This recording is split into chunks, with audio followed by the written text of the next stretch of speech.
Good morning, good morning, good morning, very good morning everyone. Varsha, Suchita, Anvesh, Gaurav, Raman, everyone, very very good morning. एक बार सभी लोग जल्दी से कमेंट कर दें कि मेरी वॉइस क्लियर आ रही है आप लोगों के पास, सब कुछ बेहतर और क्लियर है। अगर शुरुआत करें क्लास की, और कल जो पढ़ रहे थे हम लोग नेशनल इनकम के बारे में, मैंने लगभग आपको आधा टॉपिक करा दिया था और होपफुली आपको उस आधे टॉपिक के अंदर कोई समस्या, कोई परेशानी नहीं होगी। उसके बाद आज की क्लास में बात करेंगे, लेकिन मैंने आपसे एक ही बात की थी भाई, और बिल्कुल आप टेंशन ना ले भाई वर्षा।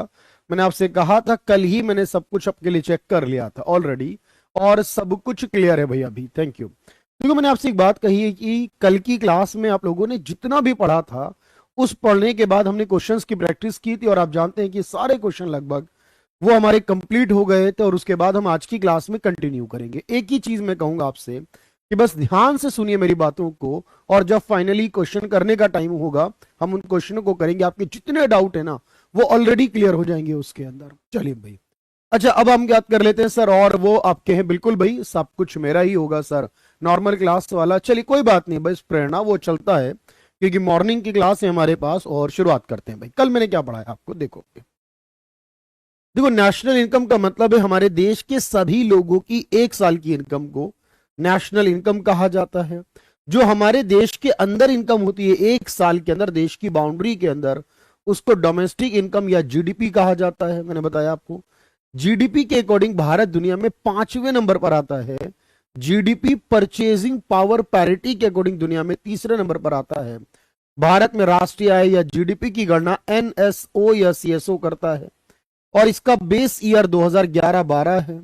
अगर बेस ईयर के अकॉर्डिंग जीडीपी निकालते हैं तो उसे रियल जीडीपी कहा जाएगा, और अगर करंट ईयर के अकॉर्डिंग निकालते हैं तो उसको नॉमिनल जीडीपी कहा जाएगा।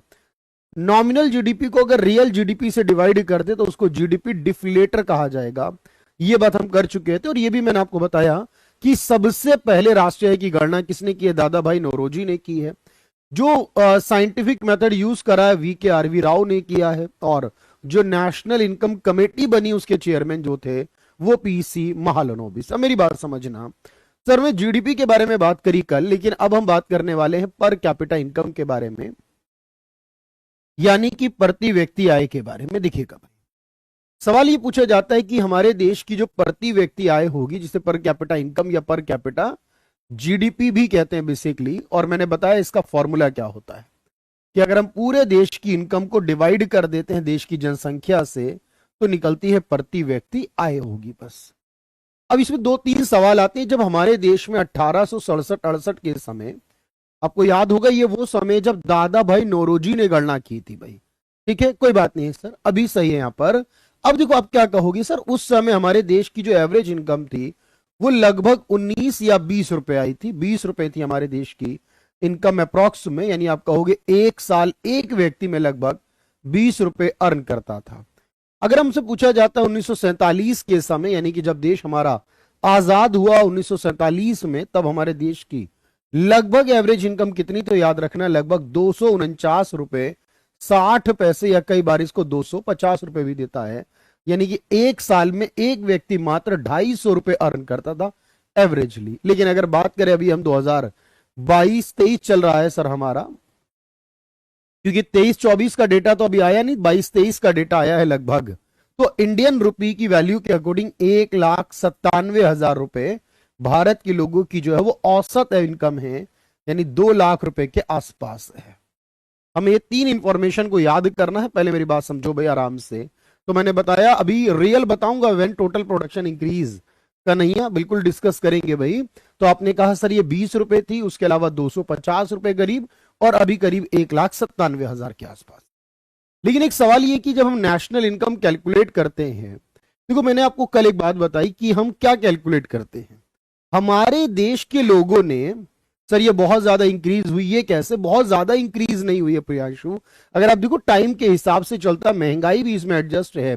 और जब हम एवरेज निकालते ना, तो उसमें मुकेश अंबानी की इनकम, गौतम अडानी की इनकम, रतन टाटा की इनकम, ये सब भी शामिल हो जाती है। अब सोचिए, मुकेश अंबानी की इनकम अगर इसमें इंक्लूड हो जाएगी, और उनकी खुद की एवरेज इनकम 1,97,000 है एक साल की, सोचिए जरा, तो बाकी लोगों की इनकम इंक्रीज कर देगा, क्योंकि एक इंसान की इनकम के बढ़ने से एवरेज जो है वो सबका बढ़ जाता है। मैथमेटिक्स करते हैं हम लोग सभी, तो इसलिए यहां बढ़ने की वजह यह कि कुछ लोगों ने भारत में व्यापार जो शुरू करा एक्चुअली वो बहुत ज्यादा सक्सेसफुल रहा है। अब देखो, जब राष्ट्रीय आय की गणना करते हैं ना, तो हम यहाँ एक बात मान कर चलते हैं, ध्यान से समझना। हम एक एज्यूम्पशन करते हैं राष्ट्रीय आय के चैप्टर में।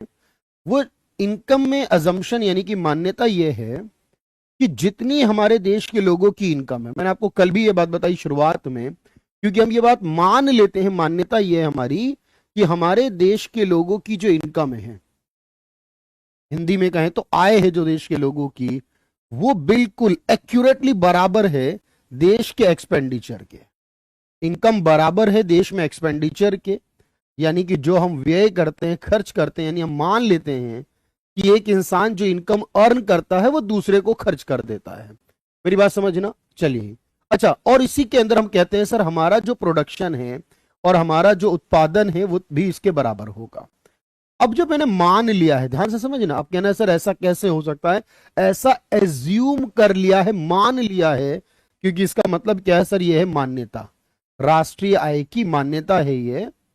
अगर आपसे मैं कहूं ये तीनों वैल्यू बराबर हैं, तो मुझे एक बात बताओ कि इन तीनों के मेथड कितने हो सकते हैं।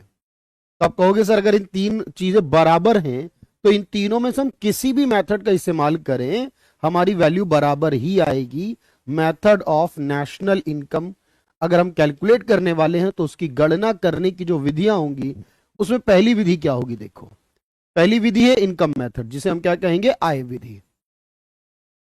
पहली मेथड को इनकम मेथड, यानी कि देश के सभी लोग जो हैं 140 करोड़ लोग, या तो उनकी आय को चेक कर लें कितनी कितनी अर्न करते हैं।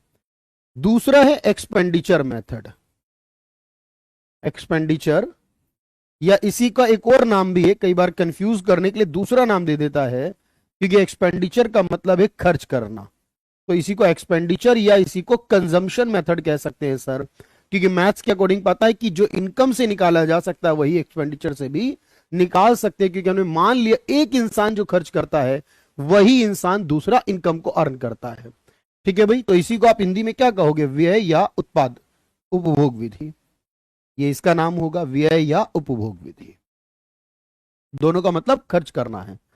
तीसरा मेथड क्या होगा, देखो यहां से, और मैंने आपको जो बात बताई है उसमें बहुत बहुत इंपॉर्टेंट क्वेश्चन है ये, क्योंकि इसके मेथड पे सवाल आता है एग्जाम के अंदर बार बार। और तीसरे का नाम है प्रोडक्ट मेथड, याद रखें, या इस प्रोडक्ट मेथड को ही कहते हैं वैल्यू एडेड मेथड, इस प्रोडक्ट मेथड को ही कहते हैं वैल्यू एडेड मेथड, या इसी को कहते हैं इनपुट मेथड, या इसी को कहते हैं आउटपुट मेथड। ये इसके एक्चुअली चार नाम है, ध्यान से समझना, और इन चार में से कोई भी नाम आएगा वो एक ही मतलब है। बेसिकली इसे हिंदी में कहते हैं उत्पाद या मूल्य वृद्धि या आगत या निर्गत विधि। पूरी बात समझना ध्यान से। तो आपने कहा सर हमारे पास एक्चुअली क्या है कि तीन चीजें हैं और तीनों को बराबर रखा, अब इसलिए तीनों में से मेथड जब निकालेंगे, भाई संगीता वेट कर लो, अभी थोड़ा सा क्लास पर अभी फोकस कर लो, मैं बाद में बात करूंगा इस पर। तो आपने कहा अगर हमें राष्ट्रीय आय निकालनी है तो उसकी विधियां क्या होंगी, राष्ट्रीय आय गणना की विधियां क्या होंगी, आय गणना करने की विधियां, उसके मेथड्स क्या है कैलकुलेशन के। अब देखो ध्यान से समझना, आप कहोगे सर यहां पर हमने प्रोडक्ट मेथड लिया है, वैल्यू एडेड भी इसका नाम रखा, इनपुट और आउटपुट भी इसका नाम रखा, जैसा इस्तेमाल होगा जहां पर वो यूज करेंगे। फॉर एग्जांपल समझना, मैं आपसे एक बात कह रहा हूं, ध्यान से देखना, कि मान लीजिए कि हम एक प्रोसेस के माध्यम से किसी चीज को बनाते हैं, जैसे मैंने एक एग्जांपल दिया कि भाई एक आटा होता है हमारे पास, गेहूं होता है, या तो ये कह लीजिए, ध्यान से समझिएगा, हमारे पास गेहूं होता है सर, हम गेहूं को कन्वर्ट करके आटा बनाते हैं, आटे को कन्वर्ट करके ब्रेड बनाते हैं, और ब्रेड को कन्वर्ट करके हम सैंडविच बनाते हैं। एक छोटा सा एग्जांपल आपके रियल लाइफ में मैंने आपको बताना है। अब मुझे एक बात सोच के ध्यान से जवाब देना, सर मान लीजिए गेहूं 10 रुपए का है, तो आटे की वैल्यू कितनी होगी, क्योंकि उसमें 10 रुपए का गेहूं लगा है, ऑब्वियस है सर गेहूं है, उसके बाद उसको पिसाई की जाएगी और जो पीसेगा वो अपना प्रॉफिट अर्न करेगा। मान लेते हैं गेहूं के बाद वो आटा हो गया 15 का, गेहूं बना, गेहूं से आटा जब बनेगा वो 15 का, वैल्यू बढ़कर बनेगा। अब वो आटे से ब्रेड बना तो मान लिया मैंने हो गया 25 का, 25 का। और जब वो ब्रेड से सैंडविच बना तो मैंने कहा वो हो गया 40 का। ध्यान से समझ रहे सर, 10 रुपए का गेहूं था मान लीजिए, उससे हमने आटा कन्वर्ट कर दिया, फिर आटे से ब्रेड में कन्वर्ट करा और ब्रेड से उसको सैंडविच में कन्वर्ट करा और ये वैल्यू बन गई 40। अब देखो यहां पर या तो मैं इस टोटल वैल्यू जो 40 है, या तो मैं सैंडविच की वैल्यू ले लूं 40 रुपए, डायरेक्टली सबसे आखिरी वाले की वैल्यू ले लूं, तो आप कहोगे सर उसमें ऑलरेडी बाकी सारी वैल्यू जुड़ गई है। भाई ये सब जुड़कर ही ये 40 बना है। या फिर मैं एक काम करूं सर, इसको देखो यहां पर, इससे पहले क्या होगा, आप मान लीजिए 0 होगा, तो यहां पर कितनी वैल्यू बढ़ गई, 10 बढ़ गई। यहां कितनी वैल्यू बढ़ गई, 5 बढ़ गई, 10 और 5 15। यहां कितनी वैल्यू बढ़ गई, फिर 10 बढ़ गई, 15 और 10 25।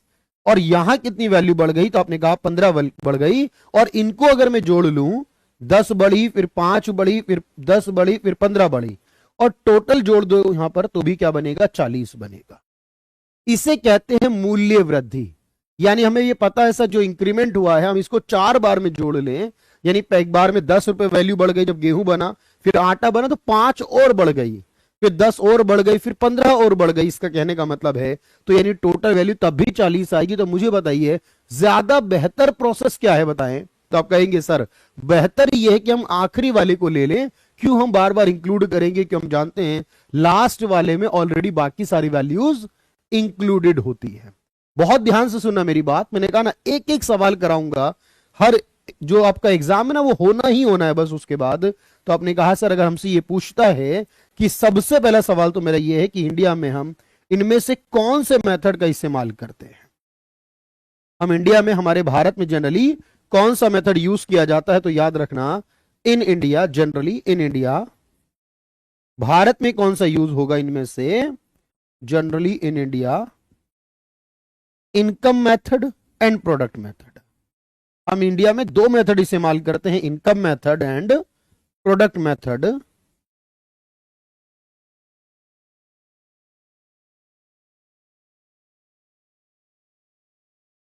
अप्लाइड या यूज्ड।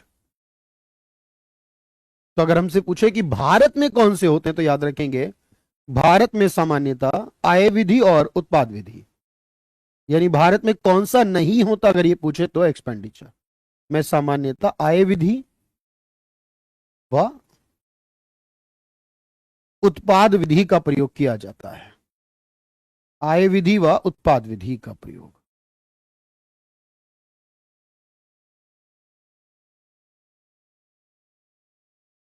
अभी मैं लिखने का टाइम दूंगा, 2 मिनट मेरी बात समझना, पहले मेरी बात समझना यहां पर, और पीएनजी बिल्कुल। चलिए भाई ऐसा कैसे होगा, भाई ऐसा हो नहीं सकता। तो जनरली इंडिया में क्या होगा सर, इनकम और प्रोडक्ट मेथड को अप्लाई किया जाएगा। अब मेरी बात समझो ध्यान से, देखो अगर हम इनकम मेथड यूज करते हैं तो देखो एक प्रॉब्लम है हमारी, उसको समझना, क्योंकि एग्जाम में बार बार आता है इनकम मेथड में क्या होना चाहिए।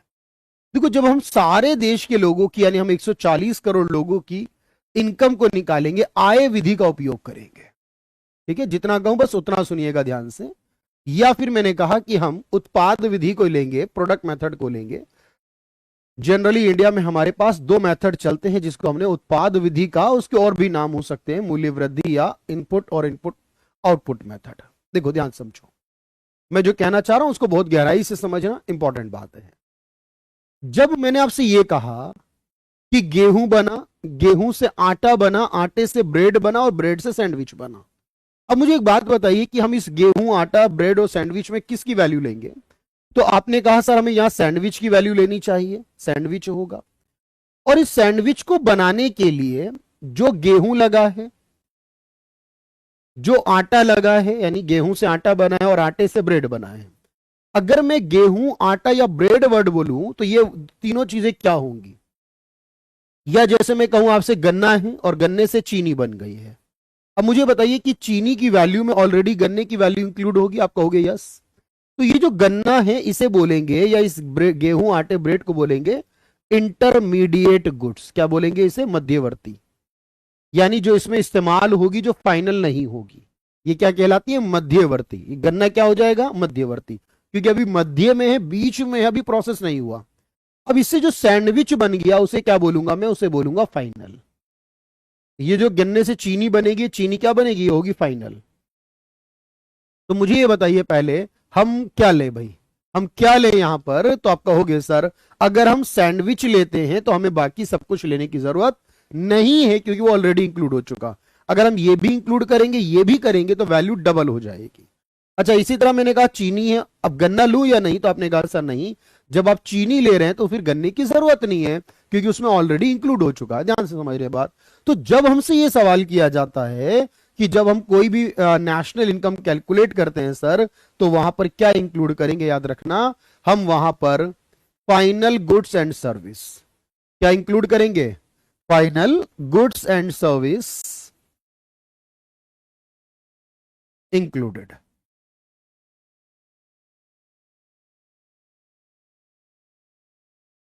जो लास्ट होगा, अंतिम वस्तु व सेवाएं, अंतिम वस्तु व सेवाएं शामिल की जाती हैं। हमेशा क्या इंक्लूड किया जाएगा? फाइनल इंक्लूड किया जाएगा, बीच वाला कुछ नहीं होगा। ये बहुत इंपॉर्टेंट है। चीनी को लेंगे तो बाकी कुछ लेने की जरूरत नहीं। अच्छा, अब देखो इनकम हमारी दो तरीके की होती है। अब इनकम को समझना सामान के बाद, जैसे मान लीजिए मैं जॉब करता हूं और मैंने मान लीजिए 10,000 रुपए अपनी सैलरी कमाई, मैंने 10,000 रुपए सैलरी कमाई, प्लस मैंने मान लीजिए अपना एक घर है, उससे 5,000 रुपए मुझे किराया कमाया, मुझे रेंट मिला, 5,000 रुपए का किराया लिया है मैंने, किराया लिया है। फिर मेरी फैमिली वालों ने मुझे 12,000 रुपए जो है पॉकेट मनी दी है। बहुत ध्यान से समझना। अब ये सारे पास मेरे पास इनकम है, टोटल इनकम कितनी है मेरे पास? 27,000 रुपए। भाई मान लीजिए मैं कहूं कि मैंने 10,000 रुपए सैलरी कमाई है, 5,000 रुपए मेरा घर है, मुझे वहां से किराया मिला है, 15,000 रुपए हो गए, और 12,000 मुझे फैमिली ने दिए हैं। टोटल मेरे हो गए 27,000 रुपए, है ना? 27 ही हो गया ना, ठीक है। अब मुझे बताइए इसमें से नेशनल इनकम क्या है? तो ध्यान से देखना, जो इनकम हम कमाते हैं, आगे बताऊंगा, सारा एक्सप्लेन करूंगा। जो इनकम हम किसी भी फैक्टर के बदले कमाते हैं, किसी एफर्ट्स के बदले कमाते हैं, जिसके बदले मेहनत करते हैं, जैसे सैलरी कमाई है, किराया कमाया है, मैंने अपने पैसे का रिस्क लिया तो ब्याज कमाया है, प्रॉफिट कमाया है, ठीक है, ये जो मैंने कमाई है इनकम, उसको बोलते हैं फैक्टर इनकम। और जो मैं बिना कमाए मेरे फैमिली वालों ने दिए हैं मुझे, उसे बोलते हैं ट्रांसफर इनकम। अब याद ये रखना है फिलहाल के लिए कि जब हम राष्ट्रीय आय की गणना करेंगे, सर मान लीजिए कि सरकार हमें सब्सिडी देती है, सरकार स्कॉलरशिप देती है, सरकार विधवा को पेंशन देती है, सरकार सीनियर सिटीजन को पेंशन देती है, किसी को कोई गिफ्ट देता है, किसी की कोई लॉटरी लग जाती है, किसी को कहीं अचानक पैसे पड़े मिल जाते हैं, तो ऐसी चीजें, या फैमिली वाले पॉकेट मनी देते हैं, कोई ब्लैक मनी करता है, तो ऐसी चीजें जिनका या तो रिकॉर्ड नहीं हो सकता, या जो बिना कमाए मिल गई हैं, ऐसी इनकम को राष्ट्रीय आय में इंक्लूड नहीं करेंगे। बिल्कुल इत्मीनान से सुनते हुए चलिए। यानी सवाल जब ये पूछेगा कि राष्ट्रीय आय में हम क्या इंक्लूड करेंगे, तो याद रखना फैक्टर इनकम।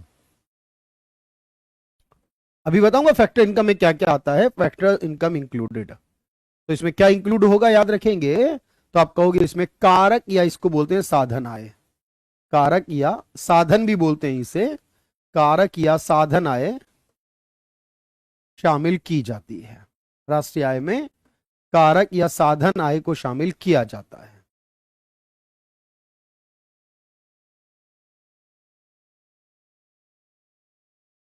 और जो बिना कमाए मिली है उसको इंक्लूड नहीं किया जाता। यानी इस केस में आप कहोगे सर 10,000 रुपए भी सैलरी है, कमाया है।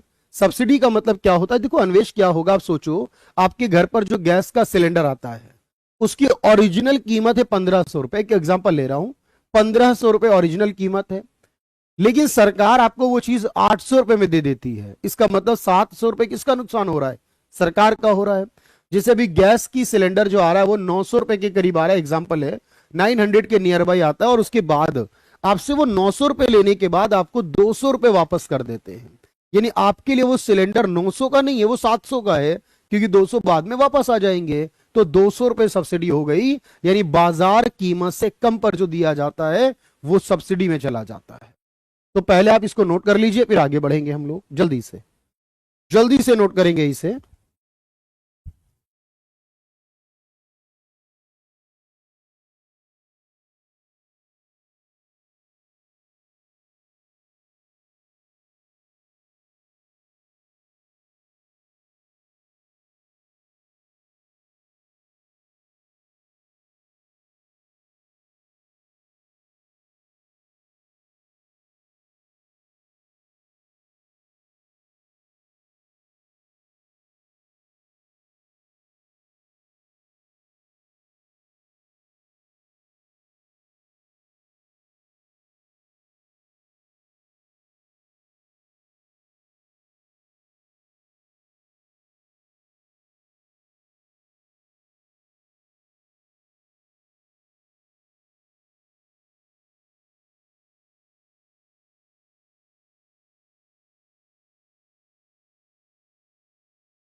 कुलदीप वेट करिए, देखो अभी शुरुआत में आप सारे सवाल मत कीजिए भाई प्लीज। वांट्स में क्या डिफरेंस है, नीड डिमांड में क्या डिफरेंस है। सुचिता, हमारा तरफ एक सिलेंडर 1200 का आता है। नहीं भाई, अभी तो मोदी जी ने कम किया था ना अभी, किसमें किया था, रक्षाबंधन पर, याद होगा आपको, रक्षाबंधन पर 200 रुपए कम किए थे। पहले 1100 समथिंग का आ रहा था, अभी वो 900 रुपए कुछ का आने लगा। फिलहाल वो अलग अलग राज्यों में उसके अलग अलग टैक्सेस भी होते हैं, इसीलिए वहां के रेट अलग अलग रहते हैं भाई, याद रखना। फिलहाल सरकार ने कुछ पैसा कम किया था। पहले आप इसे डन करें जल्दी से, और कोई बात नहीं, एक एग्जाम्पल मैंने कहा, चाहे वो 950 का हो चाहे वो 1000 का, उससे फर्क नहीं पड़ता। इंपॉर्टेंट बात थी मुझे ये बताना कि किस तरह से आपको सब्सिडी का मतलब समझ में आ जाए। चलिए भाई, वर्षा ताल मैं बिल्कुल बताऊंगा, 2 मिनट वेट करिए भाई उसके लिए। देखो कैरियर विल ऐप पर मैं आपको लोगों को एक बार इंफॉर्म कर रहा हूं, क्योंकि आप एक ही सवाल बार बार सभी लोग नहीं करेंगे। कैरियर विल ऐप पर आप ओपन करते हैं जब, तो देखिए एक वहां एक कैटेगरी है, सबसे आखिर में कैटेगरी है ऑल बैचेस या फ्री बैचेस के नाम से। ऑल बैचेस या फ्री बैचेस के नाम से आखिर में कैटेगरी है। अब उस कैटेगरी पे क्लिक करेंगे सभी लोग, तो वहां पर आपको बहुत सारे बैचेस नजर आएंगे, जिसमें एक लिखा होगा करंट अफेयर्स फ्री। अब ये जो करंट अफेयर्स फ्री नाम से लिखा है, इस पे आप क्लिक करेंगे जब, तो आपको यहां पर सारी करंट अफेयर की वीडियोस एंड पीडीएफ मिल जाएंगी। एवरी डे की होगी। क्लास लाइव होती है, क्लास लाइव होती है सुबह 6:15 बजे उसके अंदर। अभी 2 दिन से नहीं हो रही, मैंने बताया था आपको रीजन, कि जब भी मैं छुट्टियों पर था इसलिए नहीं हो रही थी। लेकिन अब हमारी क्लासेस उसमें ऑलरेडी आ जाएंगी भाई। अब मेरी बात को समझो और इस सवाल का जवाब दो। जल्दी से इस क्वेश्चन को पूरा करो, जल्दी से इसको पूरा करो भाई यहां पर। तो अगर इनकम मेथड इस्तेमाल करेंगे तो ये ध्यान रखना है, हम सिर्फ फैक्टर्स इनकम को लेंगे। और जब प्रोडक्ट मेथड इस्तेमाल कर रहे हैं तो क्या इस्तेमाल करेंगे, फाइनल गुड्स और सर्विस का इस्तेमाल करेंगे। चलिए भाई, आज नहीं हुई है बिल्कुल लाइव, तो आगे पीछे कैसे हो रहा है क्लास। अरे मेरे भाई लाइव क्लास चल रही है भाई आज। कितनी क्लास है ऋषिका, मैं फिर कह रहा हूं आपसे, ये मत परेशान हुआ करो। सर आज 13 अक्टूबर 2023 है और सुबह 7:26 हो रहे हैं, और क्या प्रूफ चाहिए कि लाइव है क्लास। चलिए भाई, ठीक है, चलिए भाई, चलिए मेरे भाई।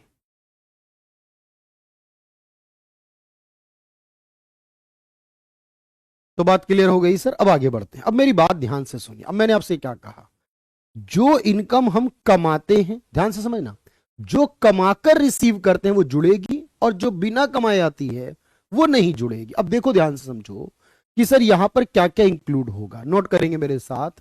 देखो मैंने कहा फैक्टर इनकम, कौन सी इनकम, कारक आय कहते हैं हिंदी में, वो इनकम जो कि नेशनल इनकम में इंक्लूड होती है। ध्यान समझना, जैसे क्या बताया, वेजेस एंड सैलरी है तो वो जुड़ेगी, याद रखना। किराया जुड़ेगा, ब्याज जुड़ेगा, प्रॉफिट जो बिजनेस करके कमाया जुड़ेगा, जो कमीशन मिला हमने, मान लो प्रॉपर्टी बेची है या कोई भी प्रोडक्ट बेचा है हमने, उसका कमीशन है वो जुड़ेगा। जो मिक्स्ड इनकम होगी, जो मिश्रित आय कहलाती है, प्रोफेशनल्स की आय होती है ना, डॉक्टर की आय, टीचर की आय, लॉयर की, जज की, मिक्स्ड इनकम कहलाती है। जो रिटायरमेंट वाली पेंशन है, यानी जो लोग रिटायर होते अपनी पोस्ट से, सरकारी नौकरी में पहले ये ज्यादा मिला करती थी लेकिन अब थोड़ी कम कर दी गई। जो रिटायरमेंट वाली पेंशन है वो इंक्लूड होती है, क्योंकि हमारी सैलरी का एक हिस्सा हमें बाद में मिलता है, उसे रिटायरमेंट कहते हैं। अपने घर का अनुमानित किराया है, अगर जिस घर में रहते हैं उसका किराया भी जुड़ता है, जो हमें नहीं जोड़ना, ये हमें कुछ नहीं पता होगा, ये सारा काम एनएसओ डिपार्टमेंट करेगा। और अपने लिए अगर आप कोई उत्पादन करते, मान लीजिए आपने खेती करी और गेहूं उत्पादन किया, चावल किया और खुद इस्तेमाल कर लिया गेहूं या चावल, तो उसको भी इंक्लूड करेंगे इसके अंदर।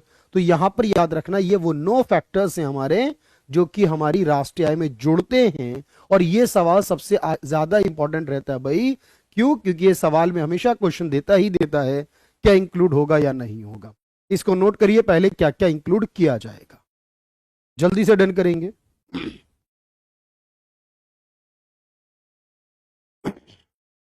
पहले इसको डन कर लीजिए।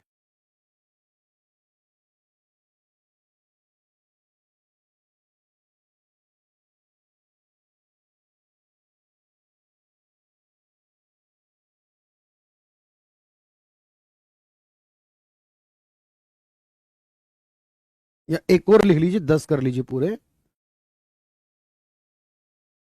इन 10 को लिख लीजिए।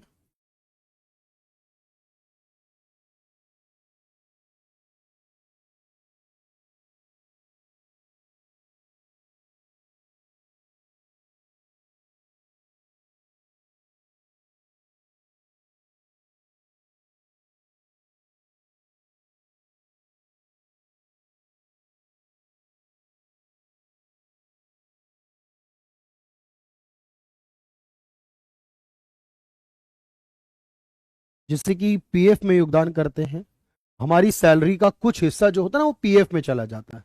राइस विच वी सेल, देखो जो हम बेच देंगे वो तो इजी क्लियर है भाई, जो हमने राइस बेच दिया वो तो क्लियर है कि हमने बेच दिया, इनकम होगी हमें। लेकिन कंफ्यूजन तब है कि राइस उत्पादन करके खुद भी रख लिया कुछ हिस्सा। तो अब मैं आपसे एग्जांपल कहता हूं कि हमने 1 लाख रुपए के गेहूं उत्पादन किए, मान लीजिए उसकी टोटल वैल्यू 1 लाख रुपए है, उसमें से हमने 60,000 रुपए के राइस बेच दिए और 40,000 रुपए के राइस घर में रख लिए, एग्जाम्पल के लिए कि घर में भी खाना अपने पास रख लिए। अब मुझे एक बात बताओ कि कंफ्यूजन इस बात का नहीं कि 60,000 का क्या होगा, ये तो ऑलरेडी सबको पता है सर 60,000 का क्या होगा।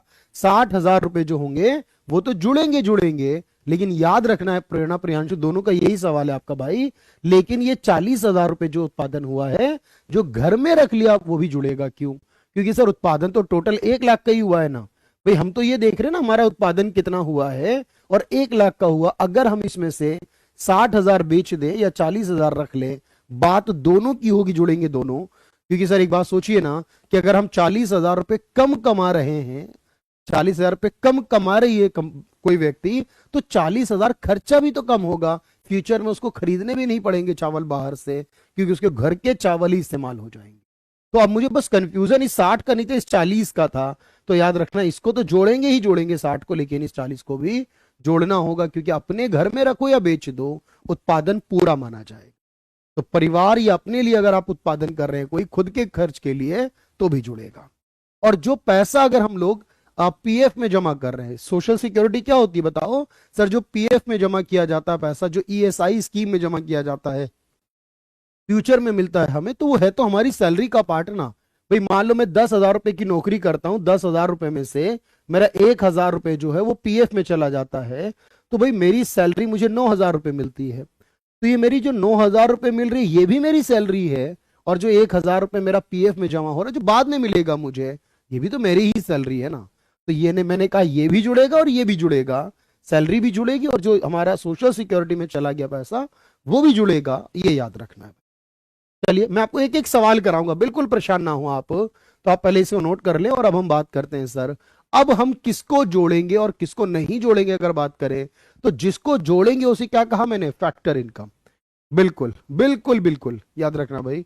अब इसको देखो आगे, सर अब क्या क्या नहीं जोड़ेंगे वो भी बताइए। देखो जरा क्या क्या नहीं जोड़ेंगे, तो देखो जरा ध्यान से, इसे कहते हैं ट्रांसफर इनकम। ट्रांसफर इनकम कहते हैं सर उसे जो कि यहां पर इंक्लूड नहीं होगा। सर 1 लाख तो ये तो गलत है ना, क्योंकि सभी सैलरी तो बराबर नहीं है। देखो औसत मैंने कहा भाई प्रभाकर, औसत का क्या मतलब होता है? औसत का मतलब ही ये होता है कि सबको इक्वली ट्रीट किया जाए। तो औसत का मतलब पूरे देश की इनकम, हमने कब कहा कि ये बराबर हो जाएगा? ये एक औसत है, औसत का मतलब ये होता है कि सबके लिए सिंगल वैल्यू लेकर अब देखो जरा ध्यान से, देखो भाई रमन यहां पर आ जाओ अभी पहले मेरे भाई। देखो अगर किसी को चैरिटी में डोनेशन में चंदा मिलेगा तो नहीं जुड़ेगा। अगर किसी को सब्सिडी मिलेगी, जैसे आपने देखा ना सर अनाज मिलता है गरीबों को सस्ता, भाई देखा ना कभी राशन की दुकान पर जाते अपने इलाके में कि सर वहां जाकर गेहूं लेकर आते, चावल लेकर आते हैं बहुत सस्ते रेट पर, है ना? बिल्कुल मिलेगा भाई पीडीएफ में सब कुछ। तो चैरिटी है तो नहीं जुड़ेगा, सब्सिडी है तो नहीं जुड़ेगा, बच्चों को स्कॉलरशिप मिली तो नहीं जुड़ेगा, किसी ने गिफ्ट या सहायता में पैसा दिया तो नहीं जुड़ेगा, पॉकेट मनी फैमिली वालों ने दी नहीं जुड़ेगी, पेंशन विधवा को मिले, विकलांग को मिले, सीनियर सिटीजन को मिले, रिटायरमेंट के अलावा कोई भी पेंशन हो वो नहीं जुड़ेगी, ब्लैक मनी नहीं जुड़ेगी, इलीगल तरीके से कमाया नहीं जुड़ेगा, शेयर बाजार से कमाया नहीं जुड़ेगा, लॉटरी या जुआ खेला तो नहीं जुड़ेगा, कोई पुराना सामान बेच दिया तो नहीं जुड़ेगा, हाउस वाइफ कोई काम करते तो नहीं जुड़ेगा। अब मुझे बताओ जो ड्रीम 11 में आप कमा रहे हो, सर ड्रीम 11 में कमाया गया पैसा लॉटरी में कमाए गए पैसे के बराबर है। ड्रीम 11 हो या कोई सा भी ऐप हो आपका, ये लॉटरी में कमाए गए पैसे के बराबर है। जब शेयर बाजार का पैसा नहीं जुड़ेगा तो ड्रीम इलेवन का कहां से जुड़ेगा? तो नहीं जुड़ेगा ड्रीम इलेवन का पैसा, क्योंकि सर आपने कहा कोई भी अवार्ड वगैरह के रूप में पैसा मिले वो भी इंक्लूड नहीं होता। अब ये वो सारी इनकम है जो इंक्लूड नहीं होगी, ये वो सारी इनकम है जो इंक्लूड नहीं होगी। पहले इसको नोट करिए एक बार।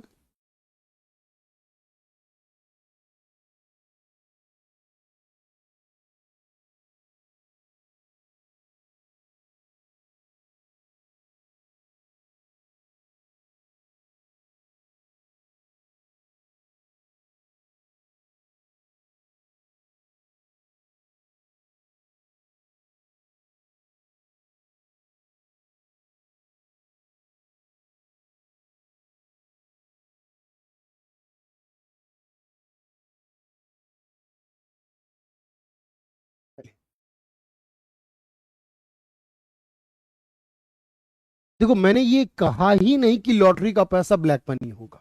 भाई मैंने कहा कहा प्रेरणा की लॉटरी का पैसा ब्लैक मनी है? मैंने ये कहा कि लॉटरी में जो पैसा निकला एक्चुअल में उसने कोई रियल प्रोडक्शन नहीं किया। मेरी बात समझो। जैसे कि आपने कहा सर हम कोई भी सामान बनाते हैं तो उस सामान की वैल्यू से उत्पादन होता है। जब उत्पादन होगा और इनकम तो बराबर बनेंगे दोनों। लेकिन शेयर बाजार में या कोई पॉकेट मनी में या लॉटरी में या कोई गेम्स जीतने पर क्या होता है ना, इसमें रियल प्रोडक्शन नहीं होता। अब इससे इनकम तो बनेगी लेकिन इससे उत्पादन नहीं बनेगा। अब मुझे बताओ, जो चीज इनकम में शामिल होगी लेकिन प्रोडक्शन में नहीं होगी तो ये दिक्कत आएगी ना, क्योंकि हमने क्या मान के चले हैं कि सर इनकम और प्रोडक्शन बराबर होगा। इसीलिए क्योंकि लॉटरी में कोई इनाम जीतने में, कोई शेयर बाजार में, मैं ये नहीं कह रहा कि वो ब्लैक मनी है। सरकार अगर ब्लैक मनी हो तो सरकार तो जेल भेज देगी, नहीं भेजती जेल ना। ये ब्लैक मनी नहीं है, ये है तो लीगल मनी, पर ये इंक्लूड नहीं होगी, ये बात बताना। सर रिटायरमेंट वाली पेंशन जुड़ेगी, बाकी कोई नहीं जुड़ेगी। नहीं, याद रखना। देखो रिटायरमेंट के अलावा देखो एक विधवा को पेंशन मिलती है, वो नहीं जुड़ती क्योंकि विधवा को सरकार देती, इसको हिंदी इंग्लिश में विडो कहते हैं। अगर कोई मान लो सीनियर सिटीजन है, वरिष्ठ नागरिक है, सीनियर सिटीजन है, उसको मिली है, या कोई विकलांग है, अगर किसी को पेंशन मिलती है ना वो सरकार देती है, तो याद रखना वो नहीं जुड़ती है। लेकिन लेकिन जो रिटायरमेंट वाली होती है वो सबको नहीं मिलती है। मान लीजिए मैं सीनियर सिटीजन हो जाऊंगा तो मुझे पेंशन मिलने लगेगी, कोई महिला विधवा हो जाए तो उसको पेंशन मिलने लगेगी, लेकिन रिटायरमेंट वाली उसको मिलेगी जो पहले काम कर चुका है, सरकारी नौकरी कर चुका, तो उसकी नौकरी का पैसा जो उसको उस समय का पैसा होता है रूल के अकॉर्डिंग उसका कुछ हिस्सा रोक लेती है सरकार, जो बाद में देती है। इसलिए रिटायरमेंट वाला कमाई माना गया है, बाकी वाले को कमाई नहीं, बाकी वाले को सरकार की तरफ से माना है। तो याद रखना। हाँ, यूट्यूब से इनकम आती है वो जुड़ेगा। तो मेरे भाई फैक्टर इनकम में दिखाता हूं बिल्कुल। Labour working in are farms, मैंने कहा वो खुद के खेत में काम कर रहा है लेकिन काम करेगा तो वो इंक्लूड होगा। अब मेरी बात समझे ना, मैं एक बार और दिखाता हूं, और दो मिनट, मुझे 1 मिनट का टाइम दीजिए। मैं गारंटी दे रहा हूं बेस्ट कंटेंट की, और क्वेश्चन कराऊंगा एक से बढ़कर एक।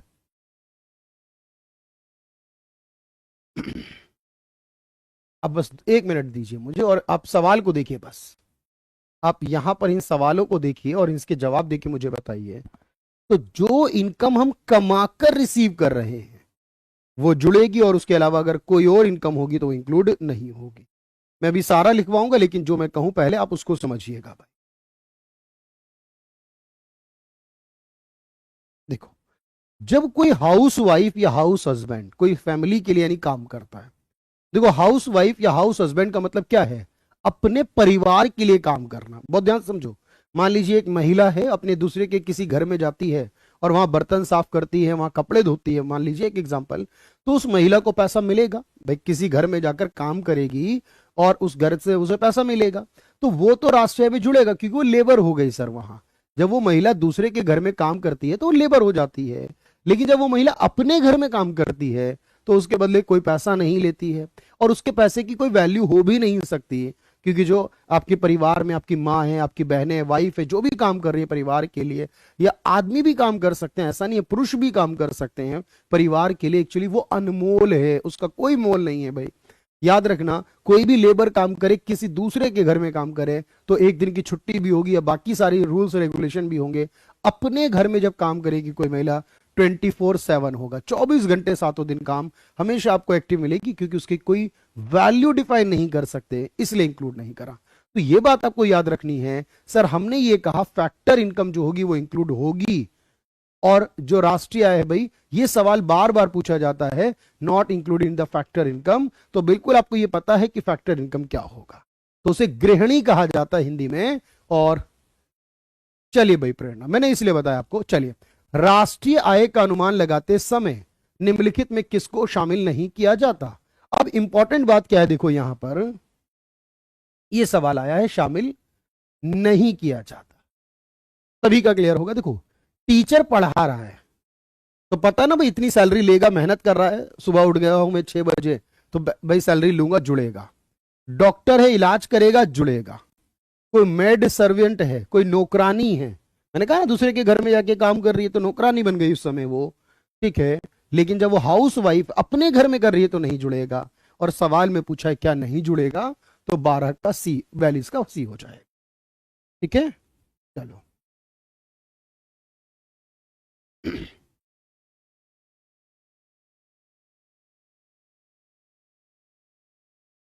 राष्ट्रीय आय में क्या शामिल किया जाता है, शामिल किया जाता है ये बताना, अब किया जाता है। कुलदीप कोशिश रहेगी, बढ़िया हो जाएगा ना, सुबह सुबह मॉर्निंग में बिल्कुल फ्रेश फील करते हैं। अब बताओ क्या शामिल किया जाता है, क्या जुड़ेगा। क्वेश्चन नंबर 40 का आंसर क्या होगा आपके हिसाब से। देखो, आपने बताया अगर कोई अपने बच्चे को पॉकेट मनी दे तो नहीं जुड़ेगा, कोई लॉटरी में जीते तो नहीं जुड़ेगा, कोई मदद करे, सहायता करे, कोई भी पीड़ित हो तो नहीं जुड़ेगा। क्योंकि पीड़ित को की गई सहायता, मैंने क्या कहा, कोई मदद की, ग्रांट दिया, गिफ्ट दिया, सहायता दी तो नहीं जुड़ेगा। अपने नए घर का निर्माण किया, अब जब नया घर बनाया तो उस घर को बनाने में लेबर लगी, वो जुड़ेगा क्योंकि लेबर कमा रही है। घर में मटेरियल लगा तो मटेरियल वाला कमाएगा, कॉन्ट्रैक्टर कमाएगा, इंजीनियर कमाएगा, जो भी लोग जुड़ेंगे उस नए घर को बनाने में वो कमाएंगे सारे। लेकिन मदद का पैसा नहीं जुड़ता। तो नीरज आपने ए कहा था, हरिप्रिया, नीमचंद, यहां पर समझो कि सर जब हम किसी की मदद करते हैं ना, किसी को सहायता देते हैं, सामाजिक सुरक्षा हुई है ना। नहीं मेरे दोस्त, यहां पर फाइनेंशियल हेल्प करना सामाजिक सुरक्षा नहीं है। सामाजिक सुरक्षा वो होती है जैसे मैंने अपना बीमा करा लिया, अब मैं बीमा में दे रहा हूं, वो मेरे फ्यूचर की हेल्प करेगा। सामाजिक सुरक्षा नहीं है ये हमारी फाइनेंशियल हेल्प, बल्कि ये क्या है कि हमने दूसरों की मदद की है। तो मदद क्या मेहनत करके मिली है, मदद जो है वो दूसरे की तरफ से मिलती है। मदद अपनी तरफ से नहीं, किसी और की तरफ से हेल्प होती है, ठीक है। मदद नहीं जुड़ेगी कभी भी।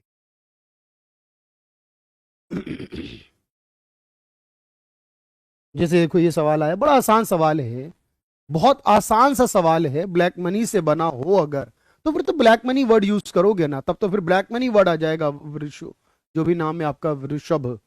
तो राष्ट्रीय आय का अनुमान लगाते समय क्या शामिल नहीं किया जाता। देखो, या तो सीधा सवाल जो मिलेगा, जवाब मिलेगा, आपने कहा सर इसके बारे में मुझे नहीं पता, अनडिस्ट्रीब्यूटेड, उससे कोई फर्क नहीं पड़ता, क्योंकि मेरे सवाल का जवाब यहां मुझे मिल चुका है। पेंशन जो है सर वो शामिल नहीं होती, बाकी मुझे नहीं पता। कई बार ऐसे वर्ड्स भी आएंगे, आपको पता है प्रॉफिट जुड़ता है सर, आप बता चुके हो प्रॉफिट जुड़ता है। जैसे अब फिर वही है सर, क्या नहीं जोड़ा जाता, बहुत आसान सवाल है। क्या नहीं जोड़ा जाता, एग्रीकल्चर प्रोडक्ट प्रोड्यूस करता है, एजुकेशन इंस्टीट्यूट में काम करता है, महिलाओं द्वारा घरेलू कार्य है।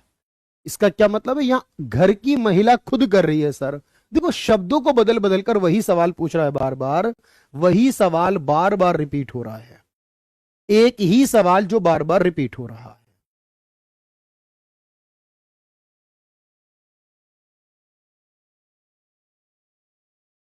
इस सवाल का जवाब दीजिए 37 का।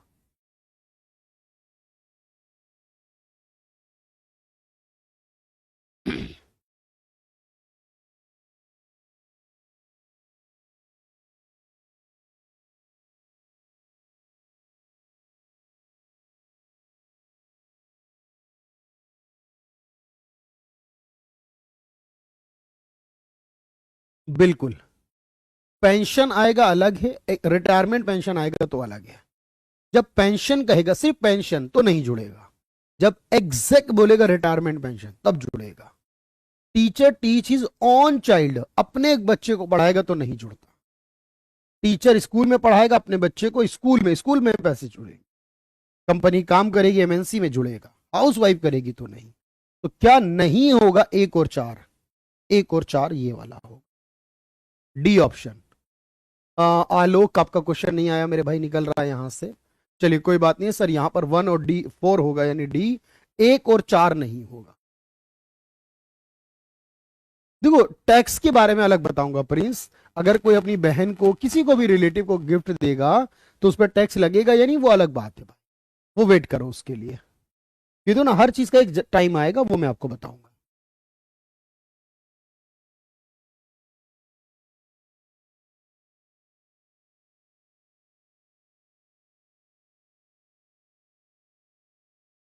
देखो ये सवाल मैं आपको सिर्फ इसलिए दिखा रहा हूं, ये यूपीएससी का सवाल है, यूपीएससी सिविल सर्विस एग्जाम का है। लेकिन मैं देखना चाहता हूं कि आपकी नॉलेज कितनी है, फिर उसके बाद आगे बढ़ूंगा मैं। सब कुछ आएगा आलोक, मैंने कहा ना है अपलोड भाई, वेट करो मैं देखता हूं अभी। ठीक है, आप अपलोड है, टेंशन ना ले बिल्कुल।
चलिए मेरे भाई, बिल्कुल माइक ऑफ, एक्चुअली मैं फोन पर था। अब मुझे बताइए सर इसका जवाब क्या होगा। तो आपने कहा देखो इंटरमीडिएट नहीं जुड़ेगा, मैंने बताया था, याद आया आपको, पूरा बीच वाली वस्तु नहीं जुड़ेगी। फिर ट्रांसफर वाली मैंने बताया था, जो भी ट्रांसफर वाली कैटेगरी में है, चैरिटी डोनेशन, ये नहीं जुड़ेगी। पुराना आइटम बेचा मैंने बताया, उसमें नहीं जुड़ेगा। हाउस वाइफ वाला नहीं जुड़ेगा। खेत में काम कर रहा, लेबर कर रहा है, मजदूरी है सर, वो तो जुड़ेगा। थर्ड ऑप्शन क्या होता है, इसे कहते हैं अप्रत्याशित लाभ। देखो अप्रत्याशित, एक होता है लाभ और एक होता है अप्रत्याशित लाभ, मैं दोनों समझाता हूं। देखो लाभ क्या होता है कि हमने कोई मेहनत करी, कोई बिजनेस करा, कोई कारोबार करा, लाभ कमाया। अप्रत्याशित लाभ कहते हैं अचानक प्राप्त आए, लॉटरी लगना अप्रत्याशित लाभ है। कोई गेम्स खेल के जीत जाना अप्रत्याशित लाभ है। कहीं रास्ते में जा रहे थे, पैसे पड़े मिल गए, अप्रत्याशित लाभ है। तो याद रखना, इस सवाल का जवाब मैं आपको बता दूं, जो प्रॉफिट है वो तो जुड़ेगा, लेकिन मैं यहां पर एक बात और लिख देता हूं, जो अप्रत्याशित लाभ होता है सर, अप्रत्याशित लाभ जो है वो नहीं जुड़ता। यहां पर आपने जोड़ा, एक और पॉइंट जोड़ लो चाहो तो सर, इसे कहते हैं वाइंडफॉल गेन्स। इससे ना लिख लेते हैं, क्योंकि हमें इससे क्या होगा ना, फ्यूचर में दिक्कत नहीं होगी। अप्रत्याशित लाभ, जिसका मतलब होता है अचानक से होने वाला लाभ, अचानक से कोई पैसा मिल जाए। तो इससे अब हमें समझ में आ गया इस सवाल का जवाब क्या होगा सर। बहुत बेहतरीन सवाल है भाई, यूपीएससी ने पूछा तो क्या फर्क पड़ता है इस बात से हमें कि यूपीएससी ने इस सवाल को पूछा है। और हमसे कोई भी एग्जाम में ये सवाल बने तो बना देंगे हम कि एक दो बस 5 नंबर छोड़ दें। अगर 5 नंबर को छोड़कर बाकी सारी इनकम जो है वो इंक्लूड नहीं होगी। सवाल में यही पूछा था, एकदम से है ना, बिल्कुल एकदम। क्या शामिल नहीं होगा? 1 2 3 4 और 6, 5 नंबर के अलावा सब नहीं होंगे। भाई लेबर है ना, लेबर तो जोड़ेंगे सर, लेबर तो जुड़ेगी, लेबर तो कोई भी हो, इंडस्ट्री में करे, खेती में करे, सर्विस करे, टीचिंग के तौर पे लेबर में, लेबर ही का काम कर रहा हूं ना एक तरीके से। सर्विस प्रोवाइडिंग भी लेबर में ही आता है भाई। चलो पहले मुझे बताओ, विश्वास बढ़ा या नहीं? देखो भाई, मेहनत अगर हम कर रहे हैं तो मेहनत का रिजल्ट हमें जब मिलता है ना, तब मजा आता है। पहले मुझे बताइए कि जितना मैंने आपको बताया कुछ विश्वास आ रहा है आपके अंदर? सर बहुत इजी था, एलिमिनेशन करना था बस। बिल्कुल। अब जो मैं कहूंगा, अगले 5 मिनट नोटबुक को बंद करके रख दीजिए, बिल्कुल बंद करके रख दीजिए 5 मिनट के लिए, कुछ नहीं बोलना है। और जो मैं कहूंगा उसको मेरे साथ साथ रिपीट करना है। भाई ध्यान रखना, जो मैं कह रहा हूं मेरी बात फॉलो करते हुए चलना है बस। जो मैं कहूंगा उसको रिपीट करना है, भाई रिपीट करो मेरे साथ। देखो, कुछ फॉर्मूले वाले क्वेश्चन आते हैं। कौन सा टॉपिक हो रहा है ये? नेशनल इनकम का टॉपिक हो रहा है सर। और चलिए भाई, तो देखो मैं फॉर्मूले वाले क्वेश्चन करा रहा हूं कुछ। ये बड़े कंफ्यूज करते हैं ये अच्छे अच्छे जो धुरंधर खिलाड़ी है ना, यानी इकोनॉमिक्स में जो कंपटीशन की फील्ड की तैयारी कर रहे हैं, उसके यहां पर नहीं हो पाते। फॉर्मूलाज हैं कुछ, जो फॉर्मूले वाले क्वेश्चन आते हैं उनको ध्यान से देखना। पहले मेरे साथ शब्दों को पूरा पढ़ेंगे। एक वर्ड है जीडीपी। फुल फॉर्म ट्राई करो खुद, अपने मन मन में ट्राई करो, लिखना मत, मन मन में ट्राई करो। मैं फिर कह रहा हूं, ग्रॉस डोमेस्टिक प्रोडक्ट। हिंदी की जरूरत नहीं, मैं हिंदी लिख दूंगा, पढ़ना इंग्लिश में है सबको, हिंदी वालों को भी। अच्छा, एक वर्ड है एनडीपी। पूरी फुल फॉर्म क्या होगी? Net domestic product. याद रखना, एन फॉर नेट होगा, डी फॉर डोमेस्टिक होगा, पी फॉर प्रोडक्ट होगा। एक वर्ड है जीएनपी, ग्रॉस नेशनल प्रोडक्ट। ठीक। एक वर्ड है एनएनपी, नेट नेशनल प्रोडक्ट। एक वर्ड आएगा इसके अंदर एफसी, इसका मतलब होगा फैक्टर कॉस्ट। फैक्टर कॉस्ट है ये, याद रखना, कारक लागत।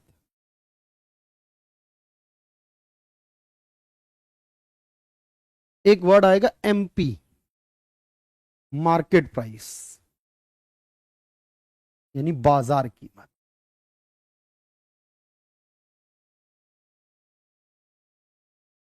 ठीक है, पढ़ो दोबारा, सभी लोग दोबारा पढ़ो मेरे साथ।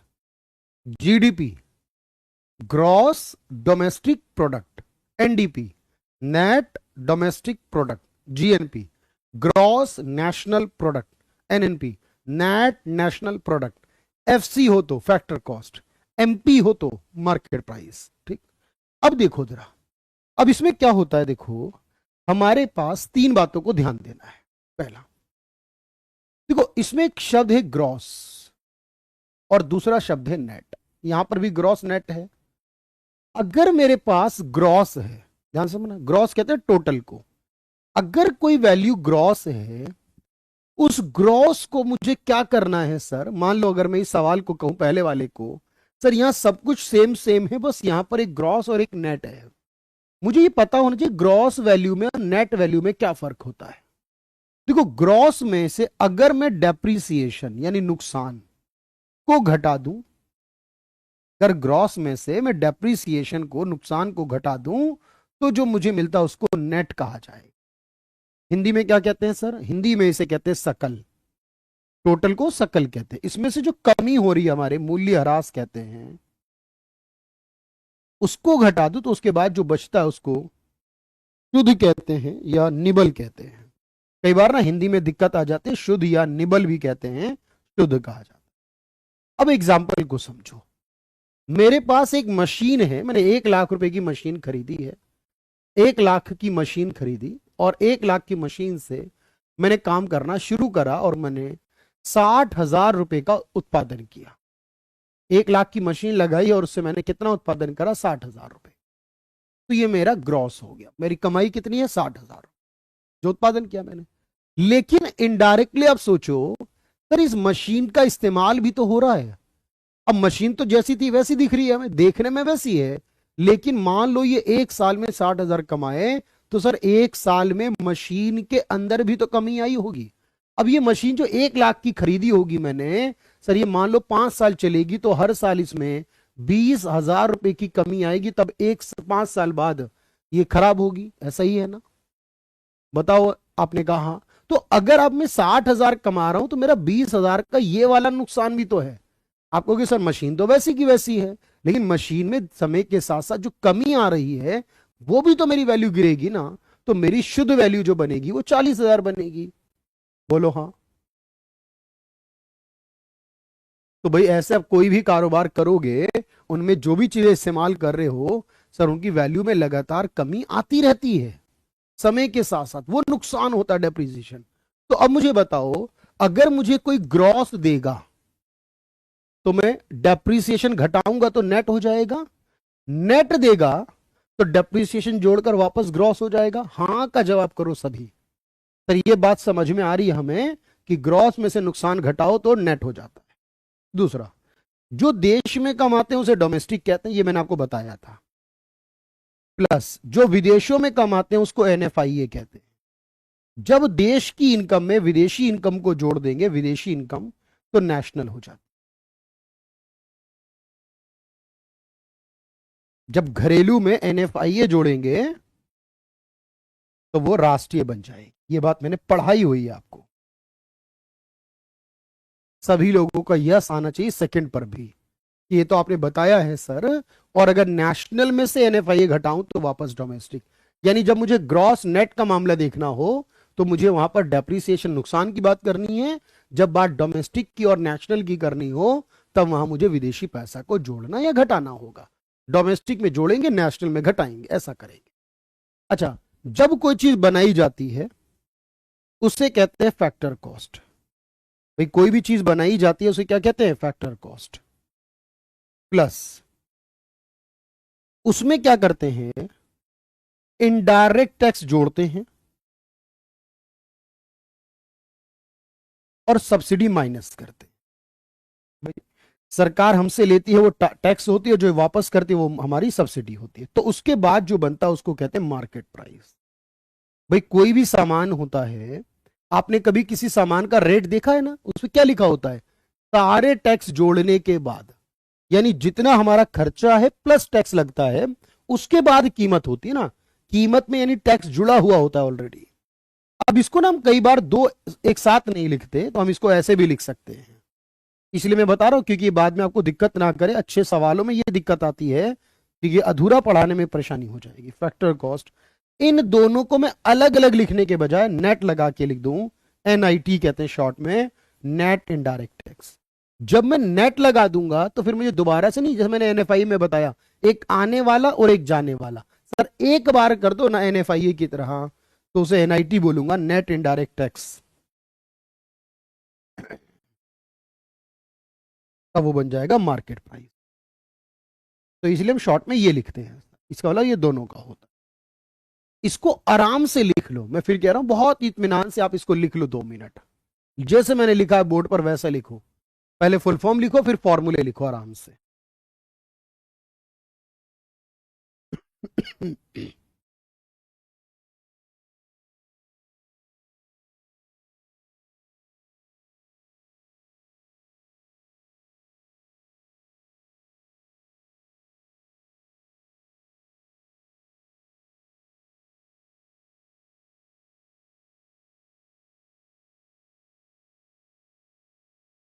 इनडायरेक्ट टैक्स मतलब जीएसटी।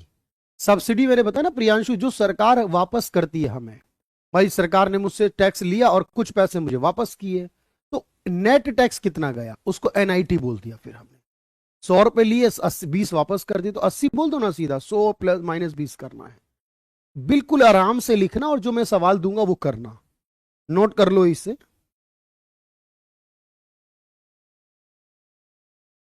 नोट कर लो इसे भाई।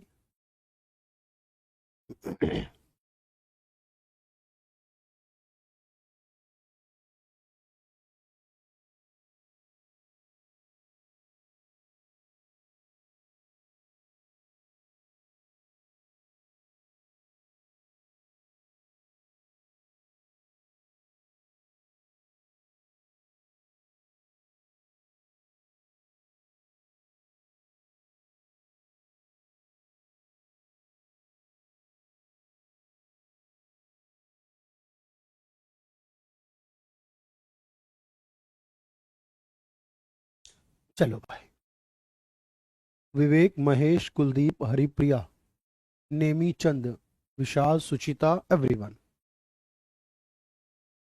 ठीक। अब जो मैं कहूंगा आखिरी बात है वो समझना। देखो क्वेश्चन है पहला, difference between GDP and NDP. मान लो ऐसा सवाल आएगा, जीडीपी और एनडीपी में क्या डिफरेंस है, आप मुझे करके दिखाओ, सोचकर समझकर बताओ। Difference between NNP FC and NDP FC, इसमें क्या फर्क। एक क्वेश्चन ऐसा होगा, difference between NDP MP and GDP FC, ऐसा होगा। यह क्वेश्चन ऐसा होगा, जीडीपी एमपी माइनस डेप्रिसिएशन। समझना, अगर होता है तो ठीक है, नहीं होता कोई बात नहीं है भाई। एक सवाल ऐसा होगा,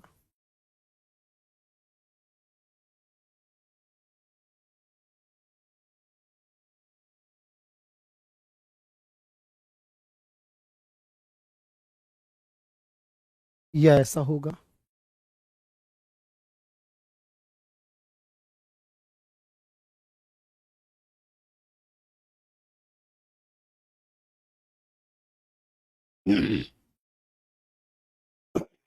अब बहुत ध्यान से देख रहा, बहुत इत्मीनान से नोटबुक ओपन कर लीजिए, फॉर्मूले सामने होने चाहिए।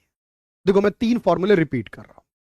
अगर बात टोटल की और शुद्ध की होगी, ग्रॉस और नेट की होगी, तो क्या चलेगा, नुकसान की बात करेंगे। बात घरेलू या राष्ट्रीय की होगी तो क्या जोड़ेंगे, विदेशी पैसा। ऐसे याद करो। बात कीमत की होगी तो क्या जोड़ेंगे, टैक्स। इतना याद रहेगा। चलो चलिए, अब देखो ध्यान से। तो आपने कहा सर, पहले यहां देखो शब्द, बहुत 2 मिनट ध्यान देखना। क्या लिखा है, gross domestic product, net domestic product. देखो जो सेम प्लेस पर पॉइंट है उसको कट कर दो। सर डी सेकंड पर डी है, सेकंड पर डी, थर्ड पर पी, थर्ड पर पी, याद रखना। यानी इसमें कोई अंतर नहीं है। सर डी डोमेस्टिक है, दोनों जगह प्रोडक्ट है। अब यहां पर एक है ग्रॉस और एक है नेट, बस। सर इस पूरी वैल्यू में जीडीपी और एनडीपी में ना डी में फर्क है ना पी में फर्क है। एक है ग्रॉस और एक है नेट। अगर इन दोनों में अंतर होगा तो किस चीज का होगा, आप बताओ। इस तरह, net national product factor cost, net domestic product factor cost. Sir net पहले, फर्स्ट में कोई फर्क नहीं है, थर्ड में कोई फर्क नहीं है, फोर्थ वाले में कोई फर्क नहीं है। यहां जो फर्क है वो एन और डी में है। पता चला रानी। सर रहने दिया जाए, रहने तो देंगे तो फिर आपको भी रहने देगा एग्जामिनर, रहने दिया जाएगा तो फिर एग्जामिनर रहने देगा आपको भी बाहर भाई, तो इसीलिए करना तो पड़ेगा। अब मुझे बताओ क्या है सर, ये पढ़ा आपने नेट नेशनल, पढ़ के देखो, ये नेशनल है, ये डोमेस्टिक है, यानी इसमें एक चीज का अंतर होगा, एग्जाम में ऐसा है ना। अब बताओ, अच्छा इसमें देखो क्या है, net domestic product market price, gross domestic product factor cost. Sir second पर डी है, सेकंड पर डी है, थर्ड पर पी है, थर्ड पर पी है। अब यहां पहले वाले में डिफरेंस है, पहला बच गया, और चौथे वाले में फर्क है, चौथा बच गया। बाकी तो है ना। चलो विवेक कोई बात नहीं, अच्छा कोई बात नहीं भाई, 2 मिनट दो मुझे बस। अब देखो क्या होगा, जो ग्रॉस और नेट का फर्क है सर, उसका आंसर होगा डेप्रिसिएशन। आपको एग्जाम में कोई न्यूमेरिकल नहीं देगा भाई, याद रखना, कोई कैलकुलेशन नहीं देगा सर, बस इतना देगा मुझे कि इसमें क्या फर्क है सर। इन दोनों वैल्यू में जो फर्क होगा वो डेप्रिसिएशन का होगा। इन दोनों में जो फर्क होगा, नेशनल और डोमेस्टिक में, आप फॉर्मूले में देखो, इनके फर्क का कारण एनएफआईए होगा। जो यहां नेट और ग्रॉस, पहला वर्ड पढ़ लिया करो, नेट और ग्रॉस में होगा वो डेप्रिसिएशन की वजह से होगा, और जो मार्केट प्राइस और फैक्टर कॉस्ट में होगा वो एनआईटी की वजह से, टैक्स की वजह से होगा। ठीक, एनआईटी की वजह। अच्छा, अगर मान लो मेरे पास वैल्यू दी गई है gross domestic product market price, और मुझसे कहा जा रहा है डेप्रिसिएशन घटाओ। ध्यान से देखो, तो इनमें से डेप्रिसिएशन अगर मैं घटाऊं तो क्या बनेगा फिर? तो आपने कहा सर डेप्रिसिएशन इसमें से घटेगा, ग्रॉस में से। इस ग्रॉस को काटना पड़ेगा क्योंकि ग्रॉस में से डेप्रिसिएशन घट जाएगा, तो जो ग्रॉस है उसकी जगह नेट हो जाएगा। इसका जवाब बनेगा एनडीपीएमपी। क्यों? क्योंकि सर डी तो डी रहेगा, पीपी रहेगा, एमपी एमपी रहेगा। सिर्फ ये ग्रॉस वाला कट के डेप्रिसिएशन के बाद नेट हो जाएगा। अच्छा, विदेशी पैसा जोड़ना है, net domestic product factor cost. आप मुझे बताओ विदेशी पैसा इन चारों में से किस में जुड़ेगा? आपने कहा डोमेस्टिक में जुड़ेगा सर, तो एन सेम रहेगा, पी सेम, एफसी सेम रहेगा। डोमेस्टिक में जब ये जुड़ जाएगा तो ये नेशनल हो जाएगा।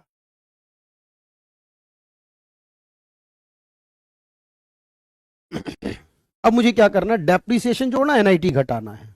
Net national product market price, ये किस में जुड़ेगा? तो आपने कहा नेट में जुड़ेगा, नेट बदल जाएगा। एनआईटी किस में कम होगा? तो मार्केट प्राइस में से कम होगा, ये बदलेगा। ये दोनों सेम रहेंगे। बोलो प्रियांशु। अब देखो भाई, थैंक यू भाई। तो आपने कहा सर ये तो हो जाएगा ग्रॉस, ये हो जाएगा नेशनल, ये प्रोडक्ट, और ये हो जाएगा एफसी। अगर ये तीनों बातें समझ में आई, एक डिफरेंस निकालने का तरीका, जो सेम प्लेस पर है वो कट मार दो, बाकी बचा उसमें बता दो। और जब आपको ये प्लस या माइनस करना है तो ये देखो कि ये प्लस या माइनस किसमें होगा, वो बदल दो, बाकी सब हो जाएगा। सर थर्ड को कैसे लिखेंगे? आप देखो सर, डेप्रिसिएशन जब नेट में जुड़ेगा तो नेट ग्रॉस हो जाएगा। बोलो हाँ प्रेरणा। सर ग्रॉस, और एनआईटी यानी टैक्स जब एमपी में से घटेगा तो ये वापस एफसी पे आ जाएगा। भाई सीधी सी बात है, एमपी बदलेगा तो एफसी, एफसी बदलेगा तो एमपी, ग्रॉस बदलेगा तो नेट, नेट बदलेगा तो ग्रॉस, डोमेस्टिक बदलेगा तो नेशनल, नेशनल बदलेगा तो डोमेस्टिक। यही करना है बस, और कुछ नहीं करना। देख लो ध्यान से, अगर अब भी नहीं होगा दोबारा पूछना, अगर अब भी नहीं होगा तो दोबारा पूछना। सॉरी।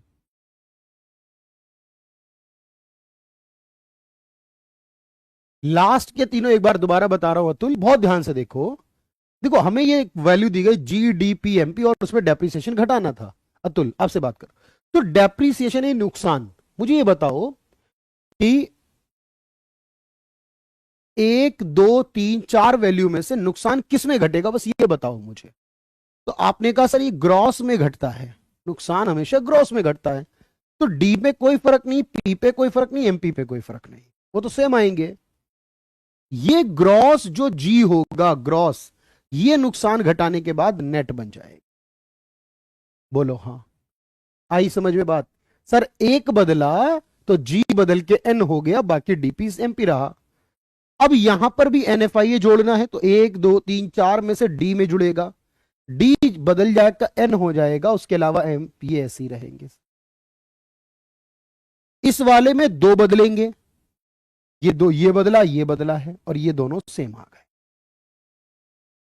क्लियर है बात? और टॉपिक भी ओवर है प्रियांशु भाई। चलो, तो आज के लिए, इस क्लास के लिए इतने इंपॉर्टेंट सवाल हैं आपके। और मैं हमेशा कहता हूं हर चैप्टर ना कभी लाइफ में कंप्लीट नहीं होता, चैप्टर कंप्लीट हो ही नहीं सकता ना कभी। ठीक है सर, क्वेश्चन नंबर 3, अरे बताया ना ये वाला। देखो इसमें क्या है, देखो एनडीपीएमपी ये दे रहे हो शायद आप, और जीडीपीएफसी है। तो एक तो डी डी से कैंसिल हो जाएगा सेकंड से, पी पी से कैंसिल हो जाएगा थर्ड में, है ना सर। ये बच गया नेट और ग्रॉस। तो पहले वाले में जो फर्क होगा वो डेप्रिसिएशन का फर्क होगा, नेट और ग्रॉस में जो फर्क होगा डेप्रिसिएशन का होगा। सर आंसर कैसे लिखेंगे? आंसर में देखो, जब ये वाला क्वेश्चन आएगा तो ये ऑप्शन में दिए होंगे। प्रेरणा, जब क्वेश्चन ये वाला आएगा तो ये ऑप्शन में होगा, आपको सही आंसर सेलेक्ट करना है। जब ये वाला क्वेश्चन आएगा तो उसमें ये दिए होंगे ऑप्शन में, आपको ये चुनना है कि इसमें से क्या रखना, ये सब दिया होगा ऑप्शन में। ठीक है चलो, तो आज के लिए इतना है। इसमें दो बदल जाएंगे सर, एमपी और एफसी में फर्क होगा तो एनआईटी का होगा, तो ये दो कॉलम दे देगा, डेप और एनआईटी। तो अब इसे कर आइएगा, अच्छे से करेंगे। मैं फिर कह रहा हूं, हो सकता है एक बार क्लियर ना हो तो 2 बार होगा। पीएनजी कैसे देखें एक बार बता दो भाई, जहां लाइव क्लास है उसके बराबर में पीएनजी का ऑप्शन है, नोट्स का ऑप्शन है, नोट्स में जाओगे तो सब मिल जाएगा आपको। Thank you everyone, thank you so much. Alok मैं बिल्कुल कर लेता हूं, चलिए थैंक यू।